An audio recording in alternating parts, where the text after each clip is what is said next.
السلام عليكم ورحمة الله وبركاته. ازيكم عاملين ايه؟ اللي مهتم بجديد ومفيد فعل من التطبيقات اشترك في القناة وفعل زر الجرس عشان يوصلك كل ما هو جديد ومفيد. فعل من التطبيقات في القناة عندي اقدر افك التطبيقات الحديثة اللي بتسهل عليك حياتك اليومية والتطبيقات الفيك وكمان التطبيقات الهاكر. النهارده ان شاء الله مع شرح تطبيق جديد هو اسمه نيد بانك ماني افريكا. التطبيق ده مساحته 27 ميجا، محمله اكتر من 100 الف شخص. التطبيق ده تطبيق بنكي موجود في دولة ناميبيا في افريقيا.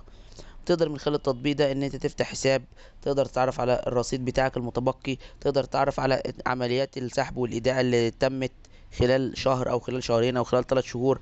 تقدر تعمل فيدباك على الحسابات بتاعتك، التحويلات بتاعتك، الفلوس اللي جات لك، الفلوس اللي صرفتها، الفلوس اللي انت حطيتها.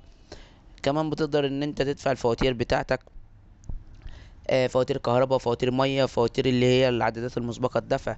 بتقدر تحول فلوس لأي شخص داخل البلد أو خارج البلد، سواء معاك في نفس البنك أو في بنك تاني.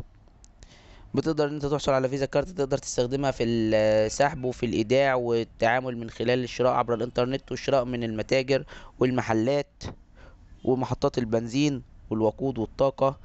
كل ده بتقدر انت تعمله من خلال التطبيق ده. تطبيق طبعا كويس، تطبيق سهل. مشكلة التطبيق ان هو بيتضمن لغة انجليزية، مفهوش لغة عربية، بالاضافة لان هو بيتضمن بعض الاعلانات. بس كده ده يعتبر ابسط شرح التطبيق بالنسبه للمميزات والعيوب. لو عجبك شرح التطبيق يا ريت تدوس لايك للفيديو. لو عايز شرح تطبيق معين يا ريت تسيب لي في الكومنت لو شفت ميزه او عيب للتطبيق في اي تحديث من التحديثات القادمه اكتبها في تعليقات الفيديو. شكرا، سلام عليكم.